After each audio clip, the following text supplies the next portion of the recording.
Hi, everybody.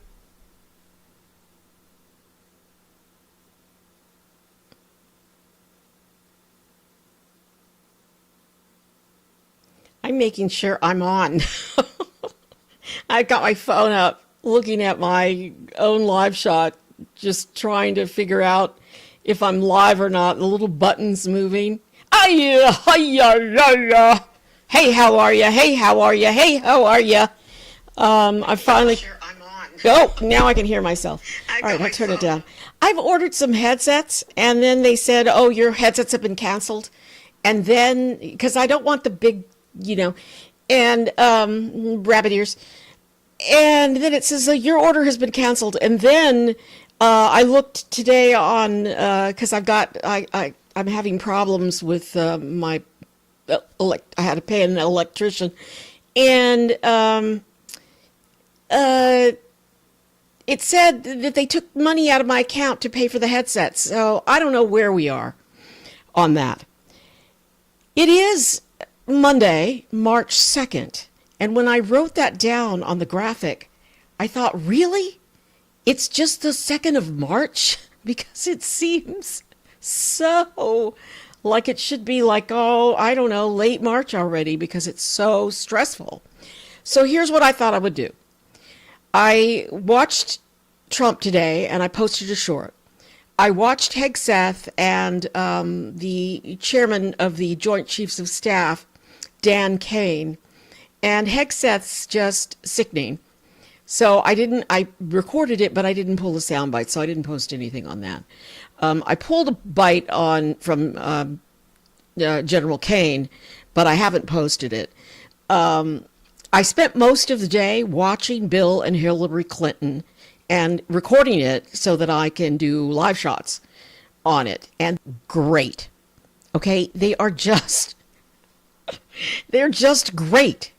And I covered Bill Clinton for I think 8 years.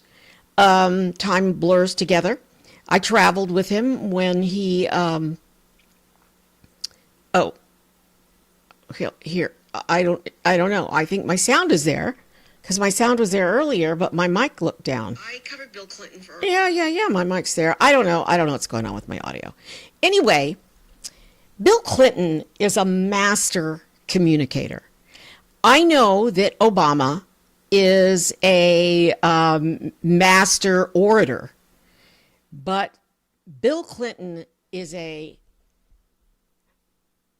if you're in the room with him and he's talking to you, or if he's giving a speech, it's like he's talking to you. So he was masterful. He was masterful in his deposition. So I'll try to get that together for you guys. But I got on tonight, obviously, to talk about the war and what is going on. And it's just a big muddled mess. Um, I thought I would start with, and I just smooched around, okay? I just smooched around because I was busy watching Hillary and Bill give their deposition. And I wanted to find something that depicts what's happening with Americans who are in the Middle East. And I talked about this a little bit earlier in another live shot, that Qatar is known for its airport. Its airport is the hub of the Middle East, and that airport is closed right now.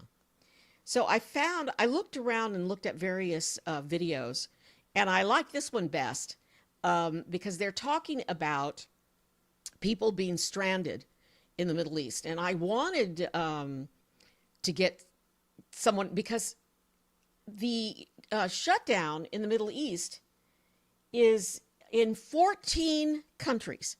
So Americans right now are stranded in 14 countries in the Middle East and the bombs are exploding around them because the Qatar airport is shut down, but then other airports are shut down as well.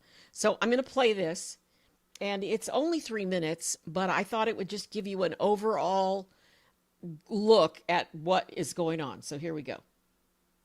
At this hour, the State Department urging Americans to leave more than a dozen countries. The Defense Department confirming 2 more American deaths. The Pentagon says 6 American service members have died.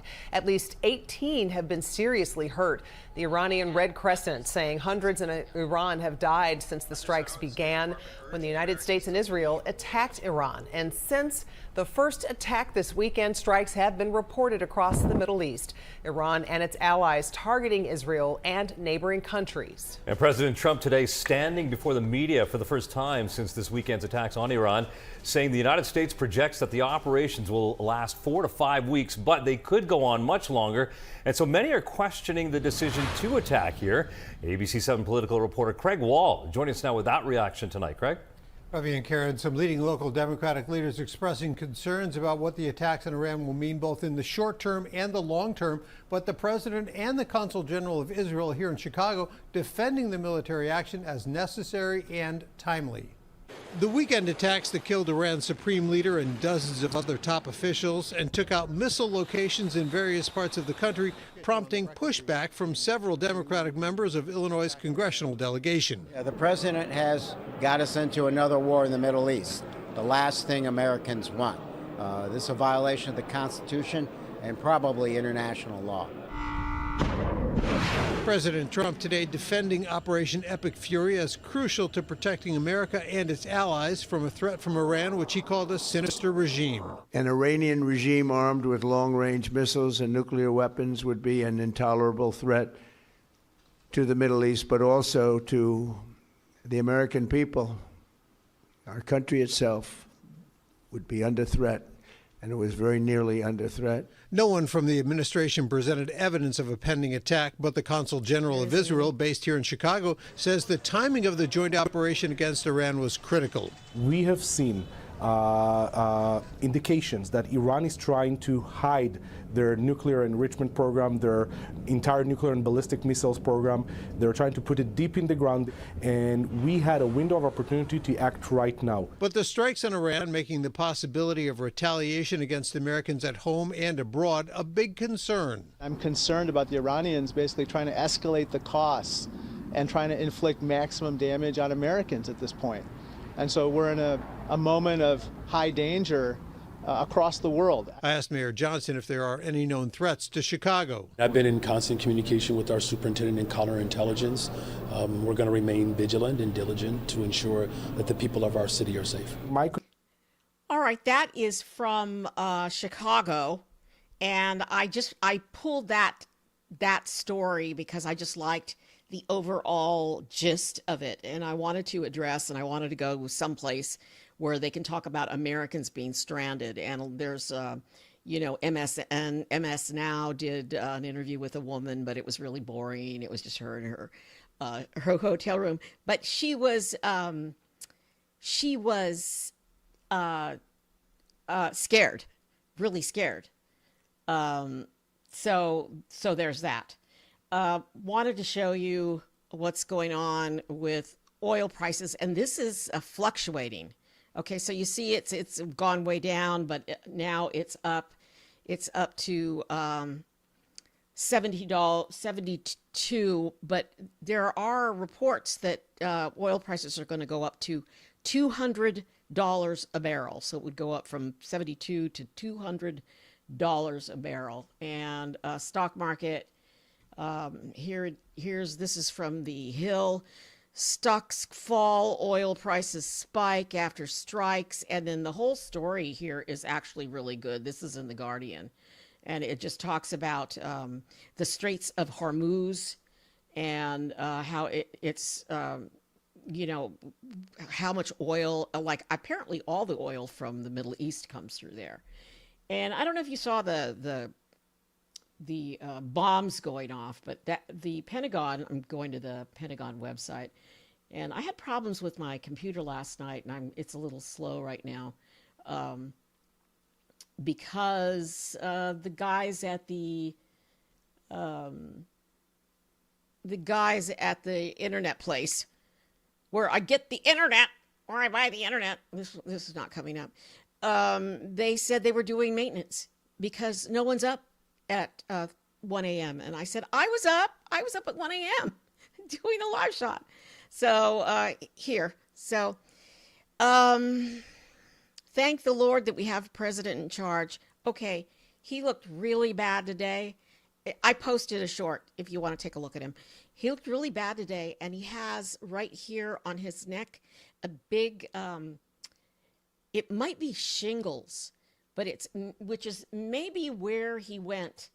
You know how he made the announcement with the baseball cap, and then he was kind of gone. He looked pretty bad today, and wasn't quite talking properly.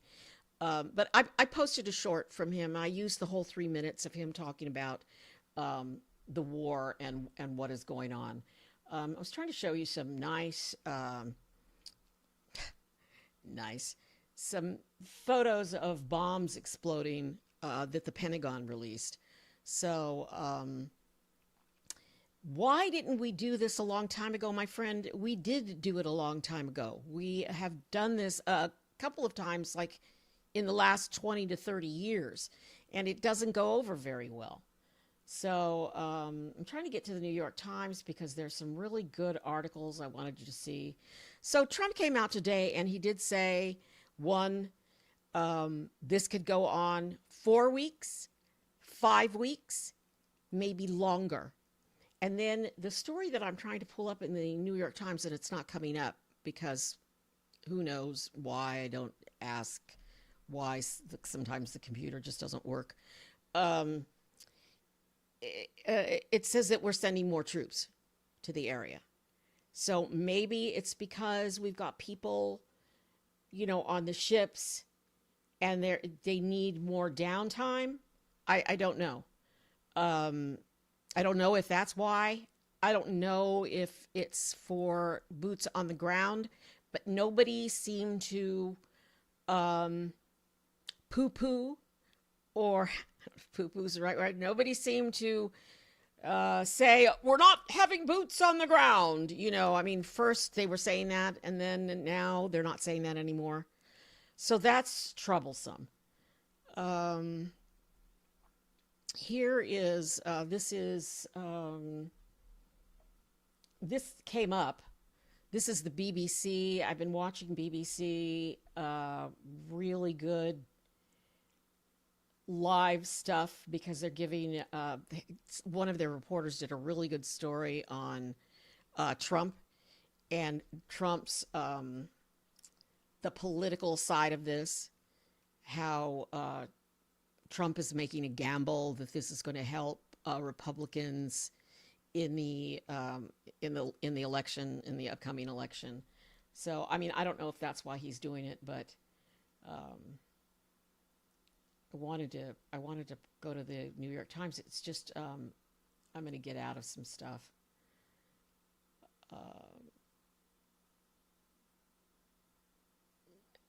This is from U.S. Central Command. So when you want to know what's going on in the war, you go to this website. It's U.S. Central Command. In the old days, before we had, we had to go personally there. We'd just be at the Pentagon all the time. The latest is that six U.S. service members have been killed in action. U.S. forces recently recovered the remains of 2 previously unaccounted for members. So that was the issue with, they said 4, but 2 were missing. And I think it had to do with they were stationed. They were stationed somewhere there at one of our sites, and they were hurt that way. Major combat operations continue. Identities of the fallen are being withheld until 24 hours after notification of next of kin. However, I did see on one social media site that they have released the names of some of those that were killed. And then people have been asking, I posted a video about coffins coming back, and it may be that it was those all 6 of the service members. And it could also be, this happened before when we would question, why are there so many coffins? Because I used to be there, and when the coffins would return, which is a horrible assignment. Would hate doing it because it's incredibly sad. But sometimes there are people killed not necessarily in action, not necessarily in a war situation, and then their bodies are flown back on military transport. So that is some of why you can't go by how many coffins you see, flag draped coffins. If you're serving there in some capacity, you could be brought back. So still waiting to get an update from the New York Times. Here it is. The reason that I'm here on the Times is because Iran's capital is under siege. Many residents in Tehran are worried that they're not going to make it through the night. And then here was the article that I wanted to share with you from the New York Times. It's right here. I'm enlarging the wrong side. U.S. sending more forces to the Middle East as the Iran war widens. And I'm just wondering why. I mean, why? So what is going on? What don't we know? What is going on? And it's a 4-minute read. I could go in, but I'm not quite sure how stable my site is. And this is the other one I wanted to share with you. Drones strike U.S. Embassy in Saudi Arabia. New fighting in Lebanon. So, what's happening with Lebanon is that Hezbollah,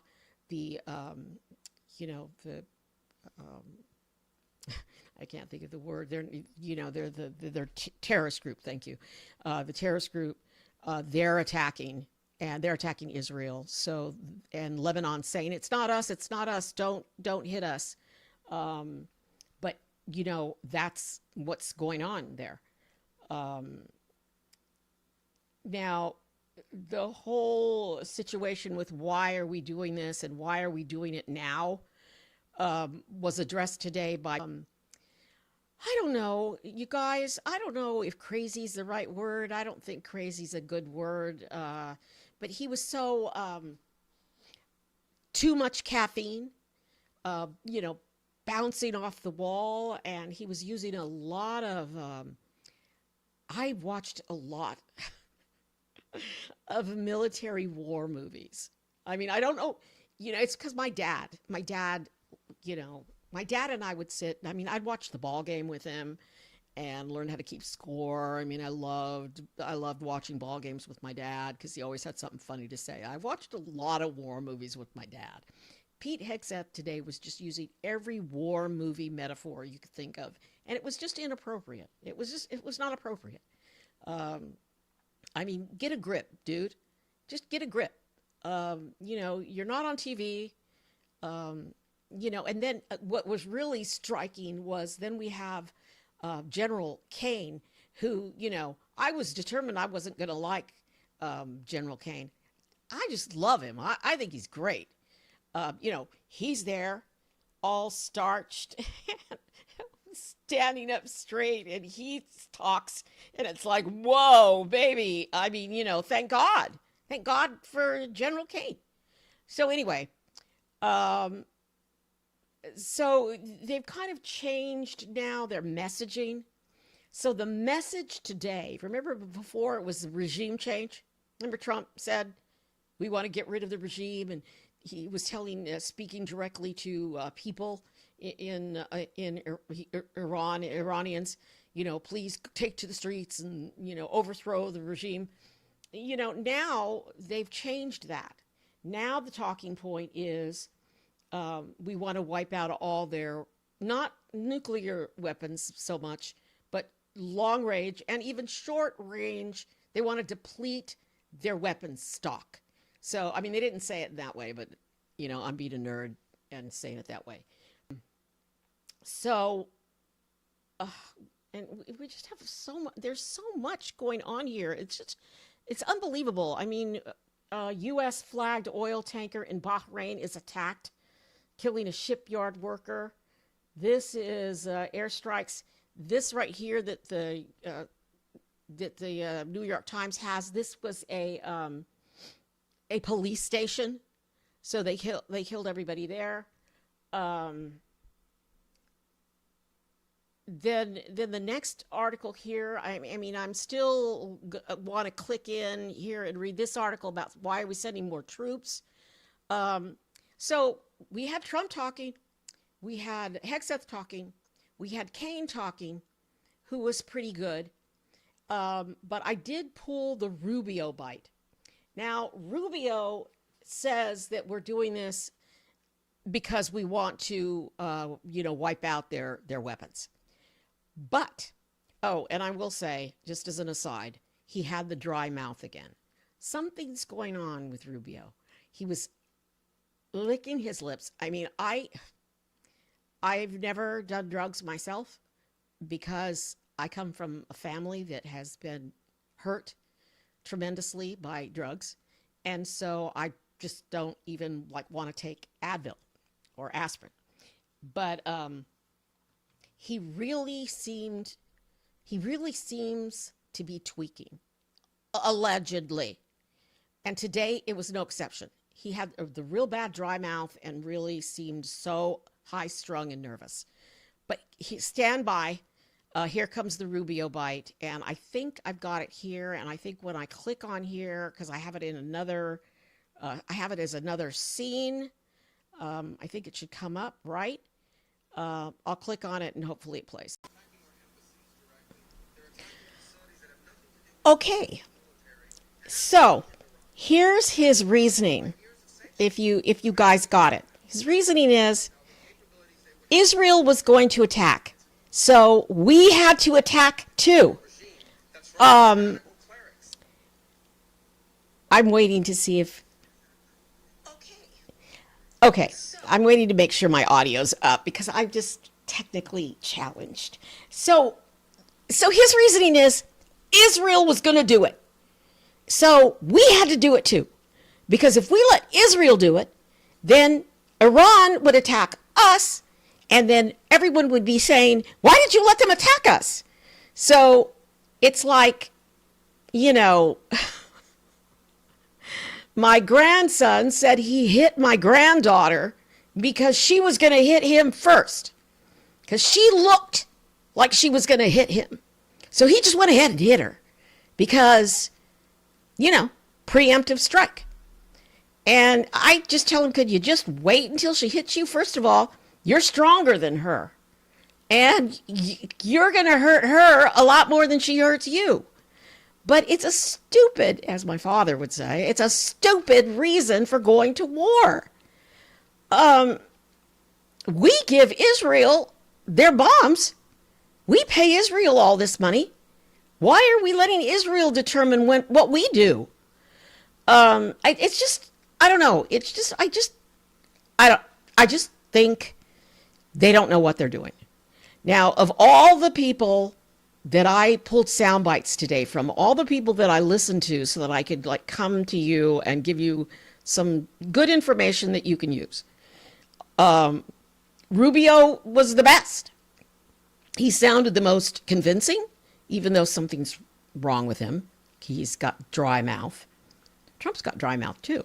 What's going on? Hegseth was crazy. Dad Kane was pretty good. Rubio was not bad. Rubio was going to, but still I don't understand his reasoning.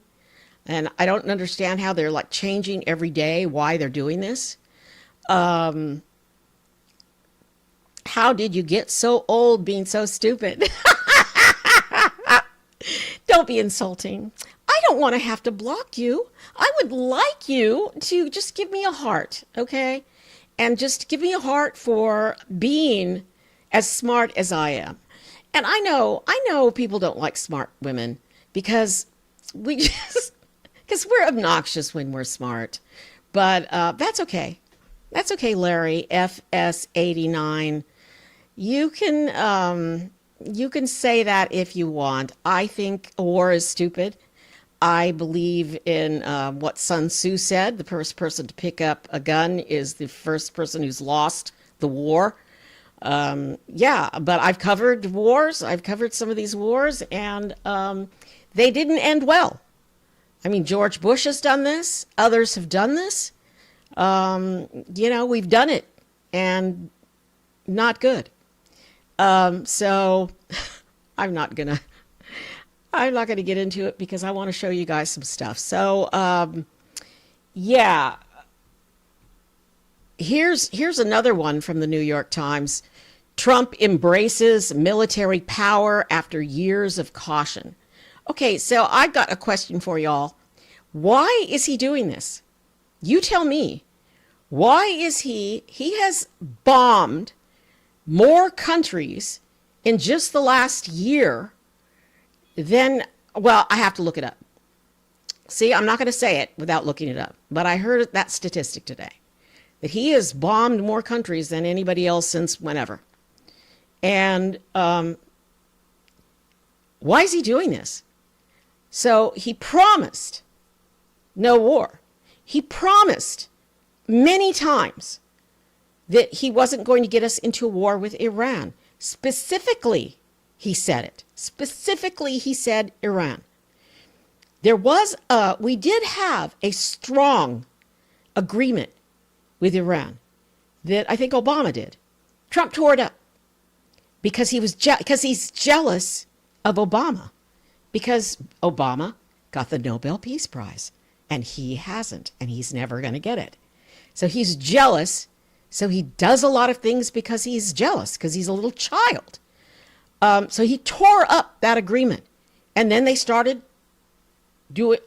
upping their military weapons. I'm not on their side. I'm on our military side, but I don't trust why he's doing this. Then this next analysis here from the New York Times is, in plunging us into a Middle East conflict, Trump gambles his presidency because this is all he's going to be remembered for. Depending on how this goes, it's not good. Over here we have all the travelers and all of the Americans that are stuck right now in Dubai and everywhere else, 14 countries. So I started off talking about that. Then they talk here at the New York Times about the legality of killing a foreign leader, and actually, do you think it's murder? So we've got, I'm going to go back to Al Jazeera, and I wanted to go to get B-roll because, wow, the B-roll coming out of the Pentagon, plus because they have live real-time updates. So we've got what's being bombed and what's not being bombed. U.S. Embassy in Riyadh hit, and Iran has closed the Strait of Hormuz. And this is another big one, attacks Gulf energy. So it could plunge many of our allies in the area into darkness. And without internet. So there's that. I'm getting that rendering sign. Oil prices, it's fluctuating, it's going up and it's going down, but they expect as this goes on, and since the Strait of Hormuz is now totally shut down, I think all of the Gulf oil comes through that strait. So that means that the oil that Trump seized with the takeover of, they don't have a Navy thing. There are private ships. All of the rich oil people have private tankers to get the oil through there.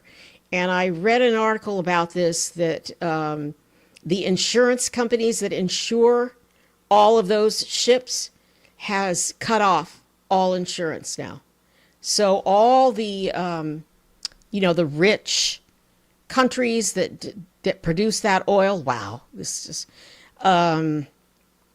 They have their ships loaded. Their hulls could be loaded. Is it hulls?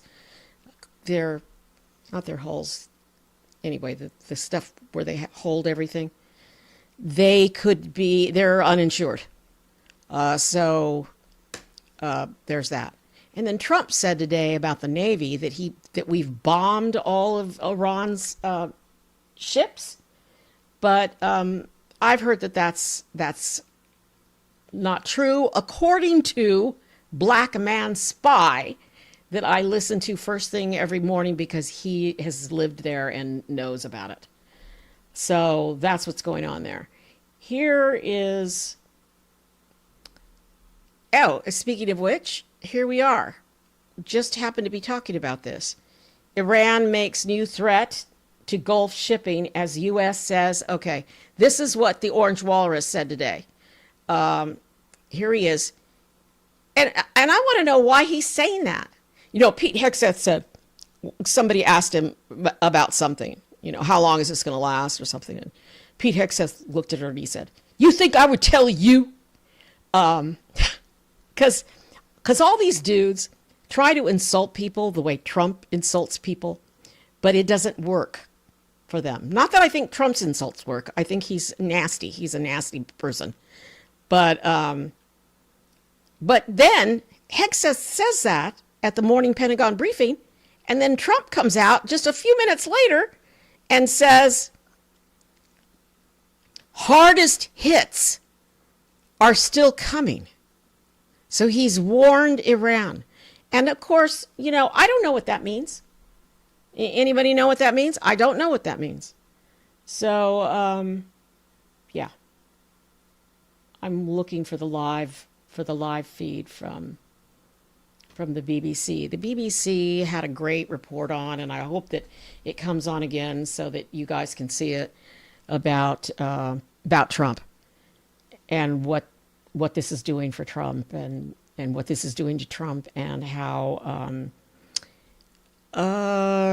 people are lying in the Trump administration. They're lying about the nuclear weapons that Iran had or did not have.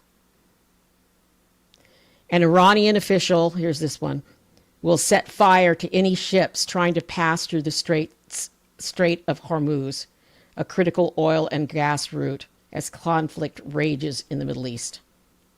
And then here, Marco Rubio doubled down on what Trump said. He said, Rubio says hardest hits on Iran are yet to come, adding he would not give away details of our tactical efforts. And then the U.S. Embassy's been hit. And I hope that all of our people were out of there and safe. So I'm Gloria Moraga. I appreciate you guys being here. I appreciate your support. Please give me even the guy who said I'm stupid and old.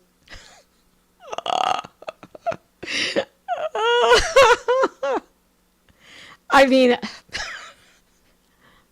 I laugh because whatever. You know that I was in television for many years. I have freaking heard every insult anybody could ever give me. And it doesn't bother me. It's your, you know. There is a lot going on in other news. I have got Bill and Hillary Clinton's deposition. They released it today. And Epstein files. Bill Clinton just talks right out about Epstein. And Hillary talks a little bit about the Bill Clinton Foundation and some of the things that they were doing and how George W. Bush helped the Clintons get money to bring clean water to poor communities. That's something that the Clinton, their nonprofit was doing. There's this stuff that you can treat contaminated water with, and it cleans up the water. And that George Bush helped create that for poor people around the world and in the United States. But Hillary said, she threw this in, Donald Trump killed that program. He killed that program. So, yeah, the guy is just like not a good guy. Old makes you smart. Thank you, sweetheart. Being on television does not make you smart. You know, that was one of the problems I had with TV. We'd have our editorial meetings, you know, we'd all meet to talk about our stories. And I was a political reporter, and it was always like, you know, they're going to vote today on such and such bill, and everybody would look at me like, we don't care about that story. We don't want that story. Cash App. I don't know anything about Cash App because I'm not monetized yet here on YouTube, or I am on TikTok, but I'm trying to figure out how to get this live shot on TikTok at the same time. And I'm trying to get that key, that streaming key from TikTok. And I have more followers on TikTok than I do on YouTube. And I like those people. I like you people too, but they're really cool over there. But it's been through a lot because of what's going on with the app.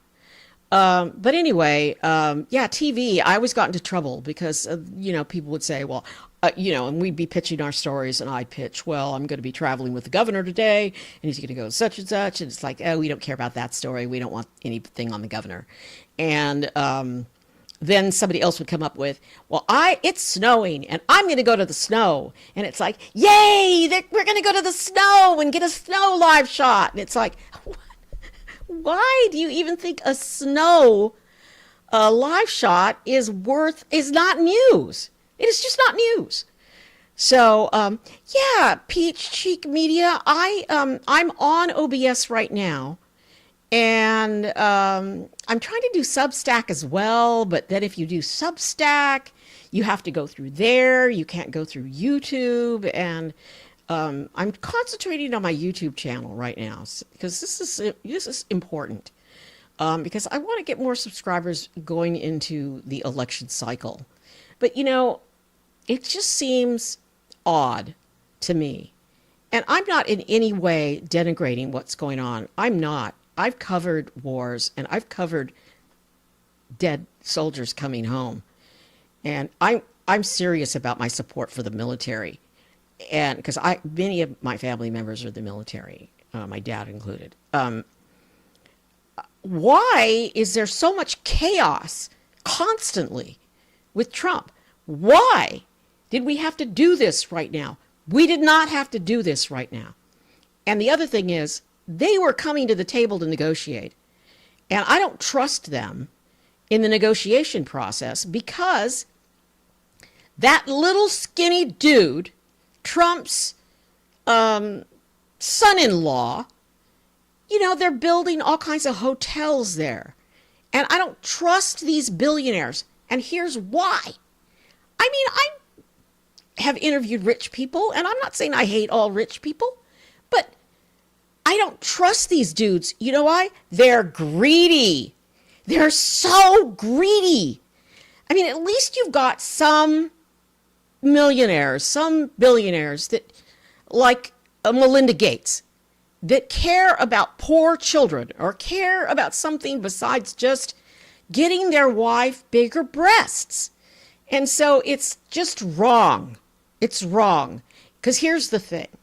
And I used to say this, and this is why I'm not married anymore.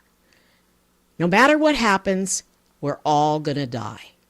You know, I used to say that to my ex-husband, and he would get so mad at me because he was a vegan, and I like to barbecue, and he would not eat my barbecue.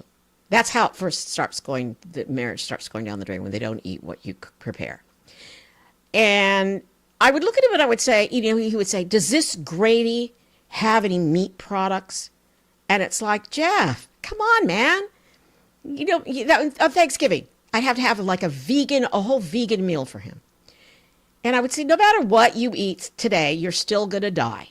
Oh, and he would just get, oh. But back to the billionaires.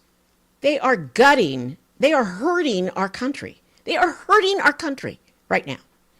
And they're hurting children in the world, poor children.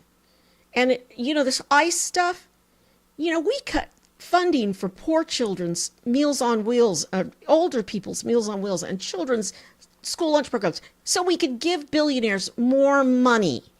And it's not all y'all, it's not the MAGAs that bother me so much as the greed, the unmitigated greed, because you can't use all that money, man. You just can't. So you can disagree with me. I feel just like I feel for people in Cuba, just like I feel for people in Venezuela.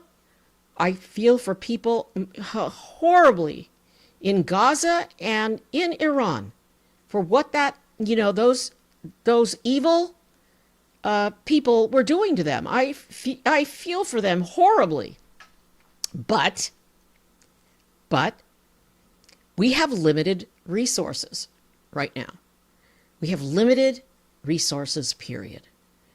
And it fries my ass that they're using our resources to build more prisons for immigrants. Okay, I just can't tell you how sickening that is. And because I do, no matter what the dude says that I'm stupid, that I read a lot, and I've read a lot about Hitler and the Third Reich. And we should not be building more prisons. And why are we doing it? Because we're giving rich people who donated to Trump and donated to that border czar, because they contributed, they give them money. Just like Israel has a fund and they buy off Congress members. That's why. And it's wrong. It's wrong for all of us, for all Americans. Because I want a senior citizen who can't get out of his house to get a hot meal delivered to him once a day, more than I want us to build more stupid prisons to violate people's civil rights. So I'm very stressed out about, I'm very sad about the war. I think we could have I do. Trump said that he could do it. He said he's a great negotiator and he could do it. But something's going on with him because he's got like something on his neck, like it looks like it may be shingles or something bad. And his hands were really bad over the weekend. I get the video and I record everything that he does and I zoom in, and something's going on with him because he's not doing these negotiations. His stupid little skinny son-in-law, who's taken us for millions, is doing the negotiations, and I don't trust them. I don't trust them as far as I can throw them. Yeah, I like Joe Biden because he brought us together after COVID. Because people died. 1.1 million Americans died from COVID that this dude wouldn't even tell us about. And it got worse because he wouldn't tell us about it. And that's wrong. And just like right now, they're not telling us the full story about what's going on in the Middle East. They keep changing it every day. This dude spoke today. He's a Democrat. He's saying, no, it's wrong. This guy right here is pretty smart. I can log off or just go away now and go get my Bill and Hillary video ready for tomorrow. Or I could turn this up. You guys want to hear this a little bit? Legally and politically, how vulnerable is the administration on that front? Talking about Trump. Well, thanks very much for having me. Look, I'm certainly not an expert on American politics, but I can tell you that particularly the rhetoric that was used today about the need to strike Iran because Israel was going to do so will have effects throughout the region. And we can see the Iranians taking advantage of that already. And it will have effects here as well in the United States. A lot of Americans, I think that our Middle East policy is greatly affected by what Israel wants. Some people would go so far as to say that Israel is leading our Middle East policy. So that rhetoric will play into those suspicions here, and I think ultimately will have some effect. I suspect we'll see the administration talking more about U.S. national interests and why it was necessary for the U.S. to act on the basis of those interests going forward. Going by what President Donald Trump said overnight, that the campaign has 4 aims: destroying Iran's missile capabilities, annihilating its navy, preventing a nuclear weapon, and stopping Tehran from funding armed groups abroad. How realistic are those objectives militarily achievable without a wider regional war? Well, I mean, look, we're in a wider regional war already. Iran has struck back at several targets in the Gulf, including several capital cities. So I think we're already there. What I think is happening here is that both sides, the Iranians and the Americans, are using violence as a way to get back to a negotiation on the most favorable terms. I think where we are now, if the U.S. administration wanted to, it could plausibly claim victory. That is to say, it has decapitated the leadership of Iran. It claims to have sunk the Iranian Navy. It's crippled Iran's ability to fund additional proxies in the region. And it has struck hard at Iranian missile facilities.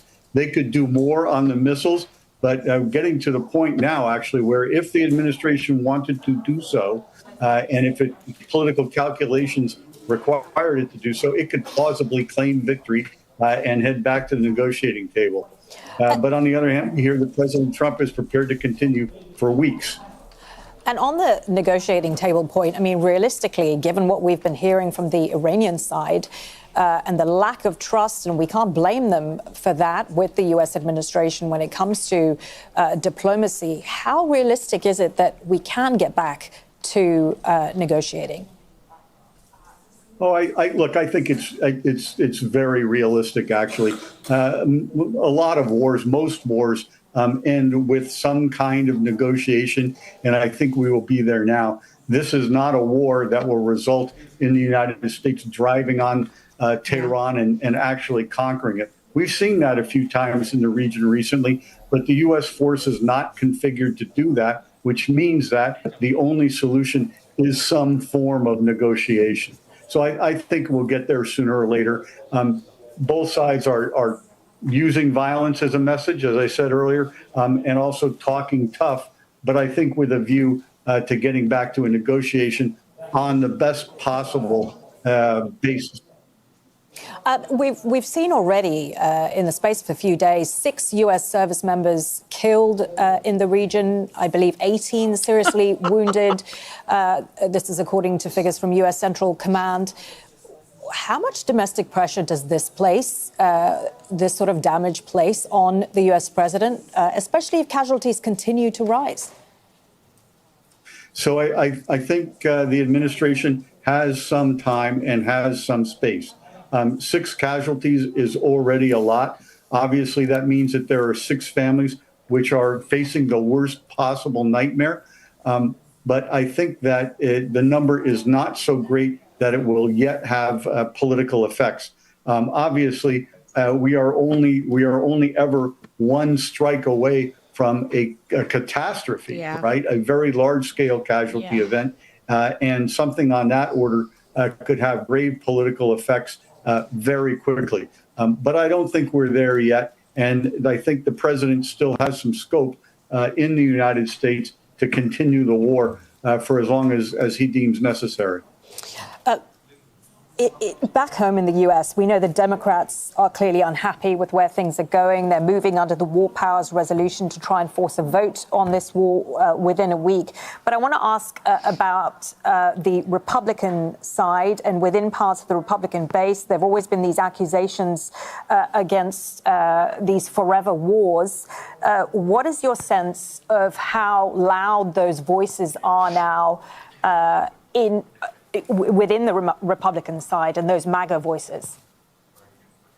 Yeah, so getting louder, actually, I have to say. I'm a faithful consumer of a lot of different kinds of media, and I can tell you that there's distinct nervousness on the more conservative side of the spectrum here. They do not want to be involved in any more wars in the Middle East. They place a great deal of trust in the president, and that is capital, after all, that he can spend for a period of time. And as long as we don't have mass casualties, and as long as the war seems to be going okay, he's got some space. He's got some trust to use with that group, but it is not infinite, I don't think. And of course, beyond the war powers resolution, which doesn't have any teeth in it, we're heading into an election period. In fact, the first primaries are tomorrow. So Texas. that will have an effect. Henry, really good to get your thoughts. Henry Ensher, former U.S. Ambassador and Deputy Assistant Secretary of State. Pleasure. He's pretty great. So what do you guys think? I'm going to wrap up. If this, according to this expert, this guy said, if there are not a lot more casualties and if things keep going well, then Trump can declare victory in a couple of weeks. That's a long time to have bombs flying back and forth, you guys. And then get out of this. But don't forget this. Don't forget oil prices and the stock market. And what about the economy? Because if oil prices start going up, it's still winter. And we still need oil. We still depend on other oil, or the oil that we produce, it's going to go up. Oh, just went down. So there's that. So I'm asking about the economy. Trump has, I'm trying to get to the BBC because I'm trying to get to the live feed on the BBC because they have just great. Yeah, see, that's the other thing. Okay, so Trump lied about never going to war. Here it is. I wanted to get a live shot out of what's going on in Tehran before I sign off. Updated 1 minute ago, watch live. We might have to watch a commercial. If we do, I'll pull it away. But so he lied about the economy.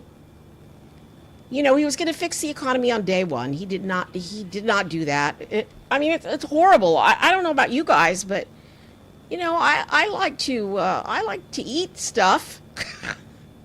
Everything is so freaking expensive. It's so expensive. And yeah, I live in California. I love California. I will never move. I've lived at other places, and I don't want to move. Israel launches fresh attacks on Beirut. So that's this live picture right here. So he's lied about the economy. He lied about the Epstein files. He did not release. They're covering up, dudes. There's so much cover up. It's so ugly. I've read the files. I wish I could unread. I wish I could have one of those, you know, something from the future, like I'm old, where that it could erase some of the shit that is in the Epstein files and what these people have done. And why aren't they charging them? That Les Wexner dude that testified. I watched his whole entire. You know, he's the billionaire that's in charge of Victoria's Secret, and he used to have the fashion shows with all the young women, and Trump and Epstein would come in there and do stuff. Why haven't they charged him? He needs to be charged. He's bad, and he's a liar. He's a liar. I don't know what's going on here. I thought we'd get some analysis, but they're showing just maybe they're taking a break because it's like dawn there. California sucks. We're fine for you to hate us. We're just fine. You don't come here. I can be snow. I can go to the snow and snowboard in like an hour. I can then after snowboarding I can gamble a little, have a drink. Then, like the next day, I can go to the beach and sit by the ocean and, look at the stars. Or, I can go to the mountains. I mean, I love the mountains. I love this place. It's paradise here. But we're fine if you don't like us. Please don't feel free not to come. But back to Epstein. And back to Trump's lies. He lied about never getting us into wars. He was not going to be a war president. They specifically blamed Kamala and said, if you vote for her, you'll be in a war. We'll be in World War III. Well, I read an article today that we could be heading for World War III if these people keep bombing and we get all the people into the... Because see, Iran is just bombing everybody right now. And this was their plan. They're bombing all of Trump's allies. That's why they're bombing Qatar, and that's why they're bombing, various places. The people who, Qatar gave Trump the airplane that we have to retrofit, and it's costing the American taxpayer billions of dollars. Oh, and one of the reasons that Trump goes to Mar-a-Lago every weekend, I read, is that all the Secret Service and everybody that goes there with him, the American taxpayer has to pay Trump and his family for Secret Service staying at his hotel. And he's making a fortune off of the money that he's charging us so that the Secret Service can stay at his hotels. He's a crook, man. He's just a freaking crook. So he lied to us about the economy, hasn't done diddly squat about the economy. Not one thing. The most horrible lie of all that he's done is I'm going to, and he's still doing it. And y'all still are falling for it. And I don't mean y'all, I mean MAGAs. That I'm going to get rid of the worst of the worst. The worst of the worst. He's not getting rid of the worst of the worst. They're building prisons for children. Children are right now in Texas, freezing without blankets, with just the Mylar foil over them. Why? Why do we want to be that country? Why do we want to do that? We shouldn't do that. It's wrong. It's morally wrong. How anybody can wear a cross and say that they're religious and what happened to the worst of the worst? So then he has these press availabilities and he talks about all the immigrants who killed people and all this stuff. It's not true. Yes, you can pull out. Yes, there's bad people in every group. But, it's not true. They commit a fraction of the crime that the good red-blooded Americans commit. All the beaches and... Oh, my God! Where do I swim? You do, yeah. There's places to swim here, and I'll just be honest with you. I have a pool in my backyard, and it's nice. It is nice. It is like just, oh my God, it's heaven. I have a fountain, and I have a cabin up in the mountains. On a third day of coordinated strikes by Israel and the US across Iran, the war has already pulled in several other countries across the region. At BBC Verify, we've been continuing to analyse and verify dozens of videos and pinpoint exactly which locations have been hit. All right, we'll just turn that down because I'm talking about California. I have a cabin up in the mountains, and it has a heated swimming pool, an Olympic-sized heated swimming pool. It's got two of them, actually. So we swim. Oh, the beaches. Okay, so my nephew lives down in, have you ever been to Santa Barbara? White Karen. I'm not mean. I'm not mean like a Karen. I mean, I don't want to hurt anybody. I don't want to pick on anybody. I just like California. Karens are like mean. I'm very not mean. I'm very nice. And I'm just making stuff up about. But you can swim. My nephew lives down in Long Beach. I have a friend in San Diego. You can pristine beaches there. Have you ever been to Coronado, Del Coronado? You could swim there. Off Catalina Island, you could swim there. There's a lot of places. I went to school in San Francisco, and Stinson Beach. Oh, great. I used to go there when I was in college. Yeah, you can swim. There's great places to swim. All right, she's verifying what's been hit and what hasn't been hit. I wanted some of their analysts, I wanted to play their stuff. Trump derangement syndrome, liking this person feels, it makes her feel good. Oh, please. No. Snowflake. What do you guys call us now? Like snowflake? Left-wing snowflake? Here's what I love. I love our country. I love our military. I love cops. I love children. And I love the elderly and old people. And I like anybody that needs help because we should give them help. We should help them. That's the kind of country we should be. We reach out. We help people. You help people who are weaker than you. You give them a hand. That's what I like. I don't like all this hate. I don't like picking on people. I don't like Karens. But I do enjoy watching some of the Karen videos. And I don't know about white. I'm Latina. I am a Latina. Gloria Moraga. I'm going to turn it up and see what she's talking about. I would love to get some analysis of Trump, because here's what. Dubai under strain. Here's where you get the good stuff. This is what you guys should do. You get the good stuff on Trump from foreign press. So this is Al Jazeera and this is BBC right now. You can get the true story about what Trump looks like from outside the country by going to this. Let's see what she's saying. Jabari said any ship that tried to pass through would be set on fire. Ships are backing up on either side of the strait, which connects the oil and gas fields of the Middle East to the rest of the world. Meanwhile, the largest oil refinery in Saudi Arabia was hit in a drone attack and has paused operations.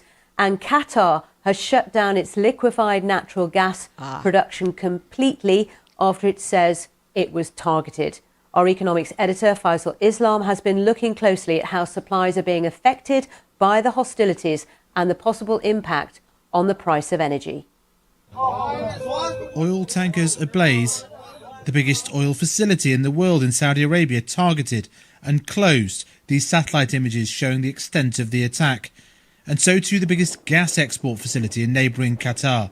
The flow of energy firmly disrupted, and the possibility of what markets have called their worst nightmare. Oil prices jumped 10%. If sustained, that could feed through to a several pence bump in diesel and petrol pump prices later in the month. Gas prices here in Europe jumped by nearly 50% after the news from Qatar, which, if sustained, could see a rise in domestic energy bills, though not until the summer. Some context is helpful, though. This bump, though material, is not the fourfold increase seen in 2022 when Russian supplies were cut off amid the Ukraine war. If we continue to see things continue to escalate, $100 oil is certainly not off the cards. But I think the key unknowns of how long the disruption lasts and how extensively it broadens. And this is why. Here you can see, even on Saturday, the flow of gas and oil tankers transporting a fifth of the world's oil through the narrow Straits of Hormuz start to slow as the US-Israeli attack on Iran begins. By yesterday, the red triangles indicating oil and gas tankers dry up, and now it's stopped entirely.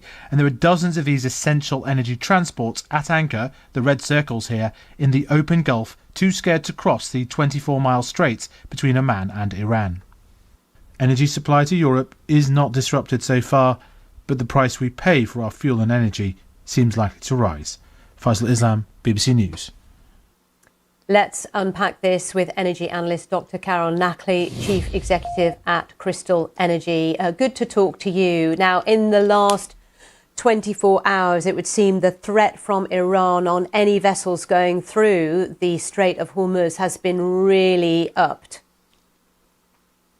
Absolutely, and this is what Iran has been threatening to do for decades, and it is still one of its main weapons to gain some leverage in any dispute with neighbors or with Western powers.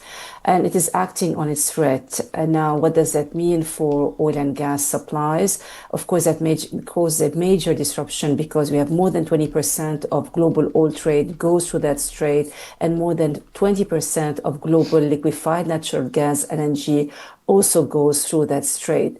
So blocking and stopping that trade from proceeding through that important trade route has some impact on global prices. So that's why we saw the upward pressure on prices for oil and also on gas. But that is not alone. You do have the direct attacks also on energy infrastructure of major players in the region, such as Saudi Arabia and other important players such as Qatar.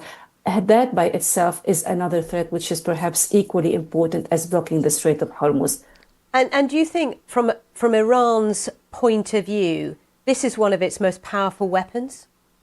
Absolutely. But it's a double-edged sword because Iran also relies on the Strait of Hormuz to export its oil.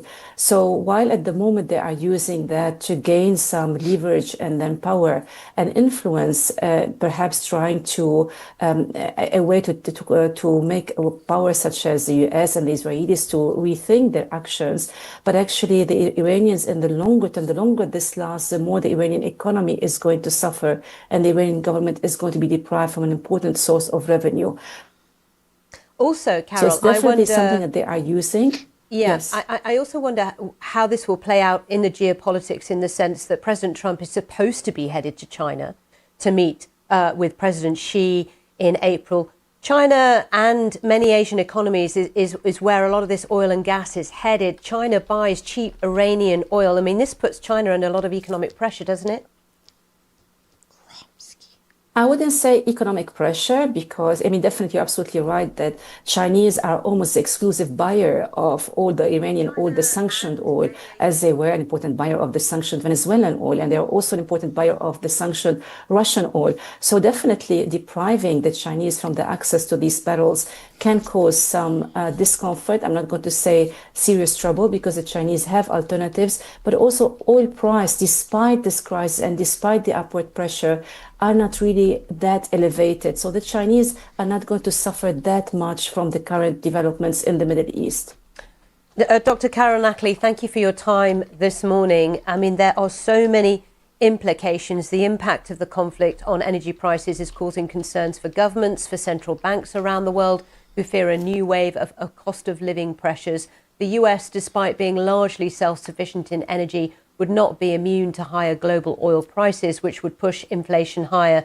Speaking to reporters at Capitol Hill on Monday, US Secretary of State Marco Rubio said the government will take action to mitigate rising energy prices.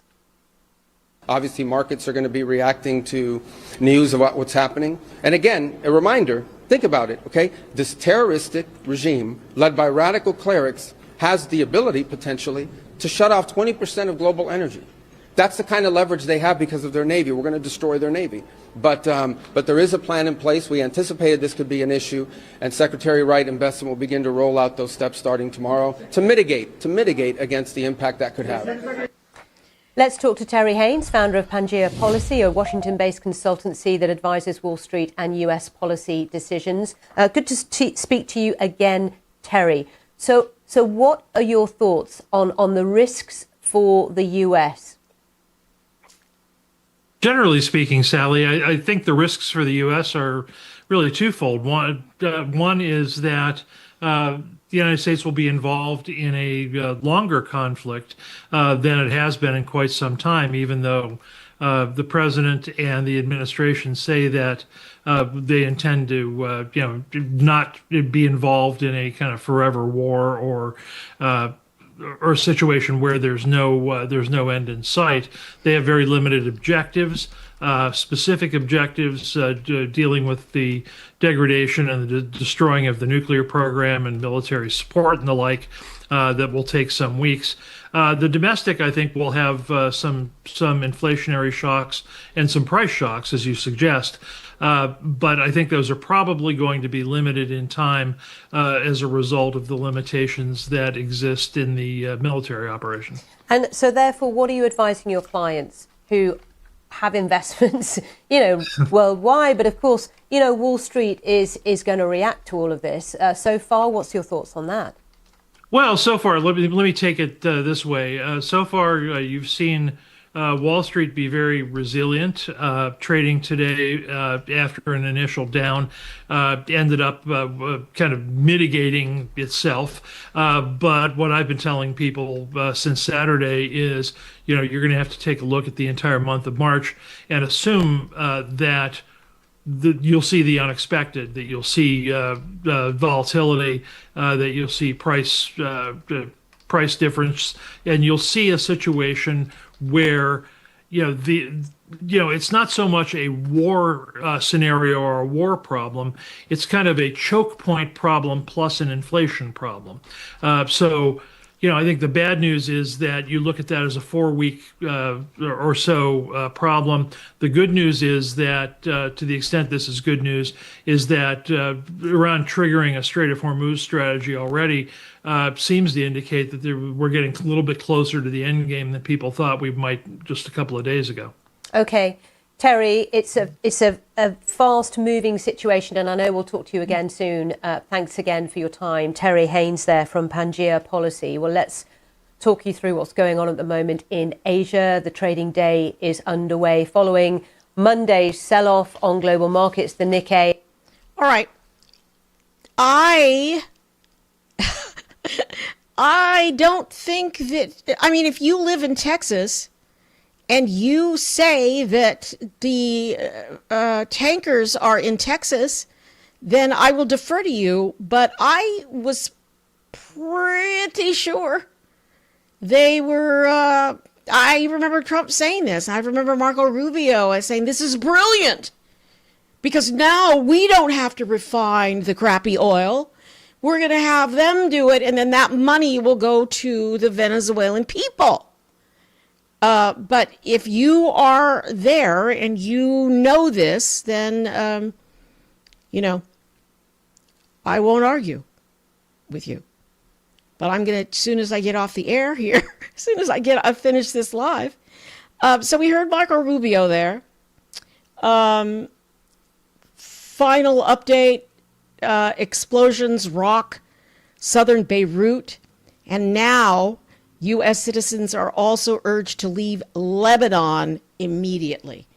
That's because Hezbollah is there and bombing, and Israel's going to bombing back. So, and 14 countries are now involved. The United States is telling Americans in 14 or even more than that countries to get out. But yet they're stuck. They're stuck. They can't get out because it's not safe. So I'm Gloria Moraga. Gosh, it's been great talking to y'all. I just love California. Southern California is a mess. I love it here. I didn't live here for many years.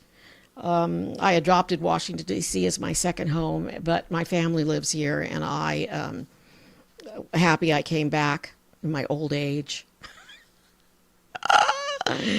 And I am going to go work on my Bill and Hillary Clinton.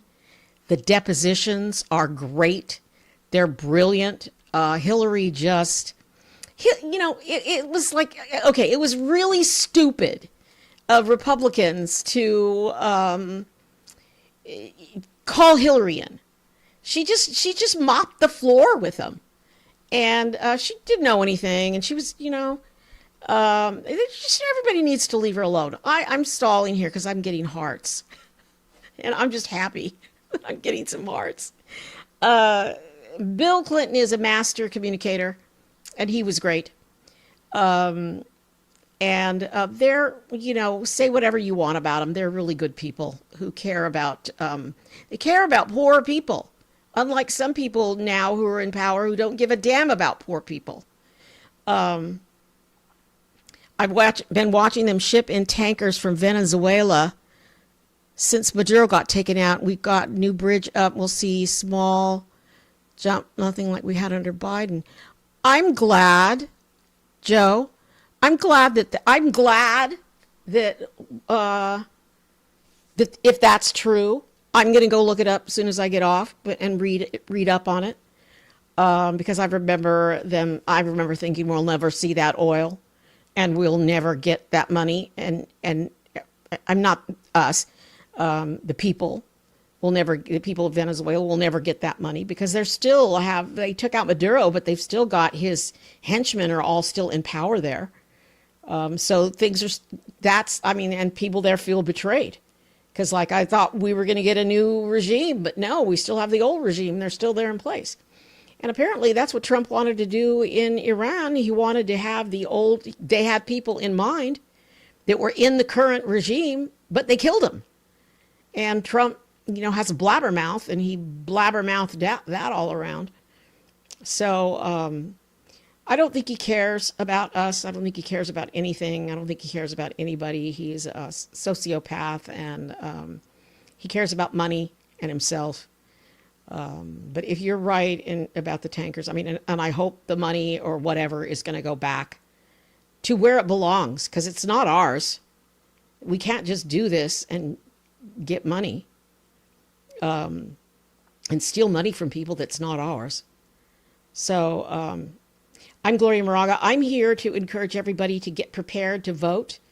We have voting going on in Texas tomorrow. We'll see what happens there.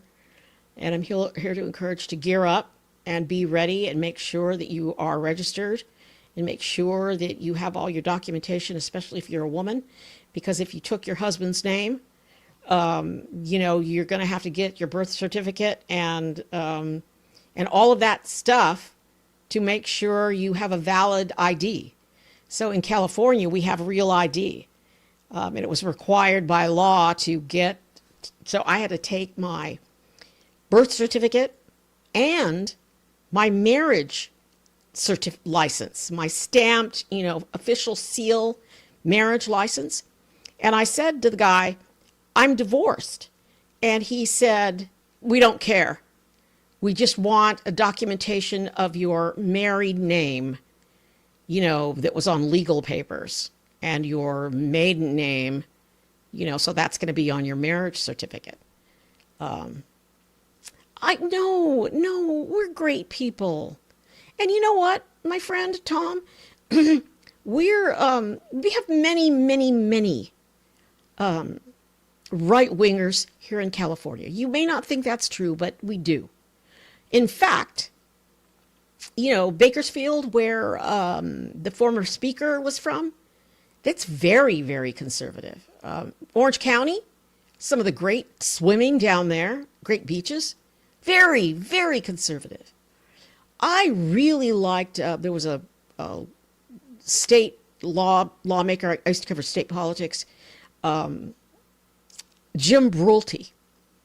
He was from Rancho Cucamonga, and very conservative. And Tom, I can't think of his name right now because I'm mad at him. He's ultra conservative. Tom McClintock. Tom McClintock's in the Congress right now. And I'm surprised at some of the stuff he does now, because I interviewed him a lot. And he's become kind of a MAGA dude. But he's very conservative. And they live around here. Northern California, not San Francisco. I mean Northern California, north of San Francisco. Very conservative. Not that I'm saying that that's good. Absolutely, we liberals outnumber them. But no, we have give and take. And nothing's wrong with us. We just love life. All right, please subscribe. Whoever's giving me the hearts, thank you very much. And please, really, is it right? They hate truck drivers? Who? I love truck drivers. I used to travel from San Francisco, where I went to school, down to the valley where my family lived. And I never knew how great truck drivers were until I was on the road a lot, because they watch out for you. They blink the lights when they're going to when they're going to pass you. I mean, they're very, salt of the earth people. Once my car broke down, and who helped me? A truck driver. A truck driver pulled over. Now, because we have a lot of serial killers here too, he could have been a serial killer, but he wasn't. And he was trying to flag people down to help me. He was just really nice. And, so the people were just whizzing by and like almost running us over. And he was just great. He went ahead and I waited with the car, and he went ahead and called my mother. And my mom and dad came and got me. So, yeah. Oh, now California will never turn red. But thank you, guys. Thanks for being here. And I'll be back tomorrow. And I'm going to try to do an earlier live shot so I can do a live shot on the Epstein files. Because we still need to get, that's another Trump lie. Why does he lie? Why is he lying about all this stuff? Why did he say he wasn't going to get us into wars, and now we're at war? Why is he bombing and using the military when we have issues here that need to be addressed? Like lots of issues that need to be addressed, like, for instance, how expensive everything is and these tariffs are bad. Tariffs are really, really, really bad. And our economy is going to hurt. So I'll be back. Thanks for being here. And please subscribe. See, I'm stalling because I'm getting hearts. I could sing a little song. You know who just died is Neil Sedaka. Did you guys like Neil? I mean, Neil Sedaka was old, but he wrote that song, Breaking Up Is Hard to Do. And he wrote My Way. Frank Sinatra sang My Way. That's Democrats. I hope so. I hope somebody's giving me a heart. Somebody. So, Neil Sedaka singing Don't Take Your Love Away From Me. Oh, breaking up is hard to do. Breaking up is oh so hard to do. Anyway. Aw, shut up. All right. Thanks, guys. Thanks for being here. Where is my stop streaming? And trying to find some lightheartedness during this heavy time.